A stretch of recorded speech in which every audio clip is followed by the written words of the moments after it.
ఏపీని ఒక పురుగు వణికిస్తోంది. ప్రాణాలను తోడేస్తోంది. మరణాలు సైతం సంభవిస్తుండటంతో సర్వత్రా ఆందోళన నెలకొంది.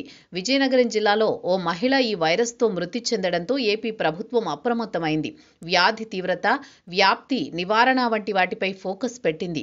రాష్ట్ర వ్యాప్తంగా ఉన్న 26 జిల్లాల్లో సైతం పాజిటివ్ కేసులు నమోదవుతున్నాయి. దీంతో అన్ని జిల్లాల యంత్రాంగాలను అప్రమత్తం చేసింది ప్రభుత్వం.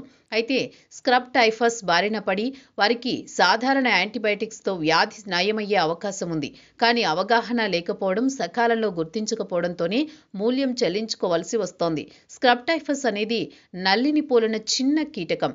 ఇది కుడితే శరీరంపై నల్లని మచ్చ, దద్దుర్లు ఏర్పడతాయి. వ్యాధి లక్షణం కూడా ఇదే.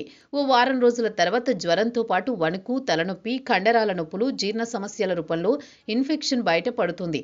సకాలంలో గుర్తించగలిగితే ఎటువంటి ప్రమాదం ఉండదు. కానీ నిర్లక్ష్యం చేస్తే మాత్రం తీవ్ర శ్వాస సంబంధిత సమస్యలతో పాటు ఇన్ఫెక్షన్లు ఎక్కువగా వస్తాయి.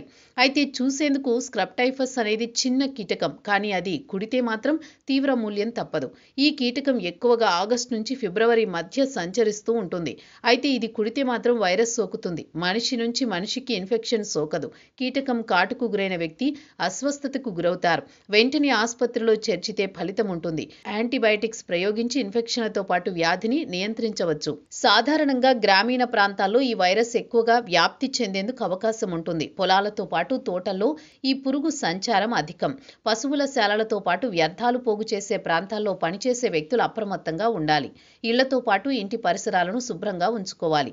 పాత మంచాలు, పరుపులతో పాటు దిండ్లలో ఈ కీటకాలు చొరబడే అవకాశం ఉంటుంది. పిల్లలపై ప్రభావం ఉంటుంది కాబట్టి వారి పట్ల అప్రమత్తంగా ఉండాలి. ఆరుబయట ఆడేటప్పుడు జాగ్రత్తలు తీసుకోవాలి.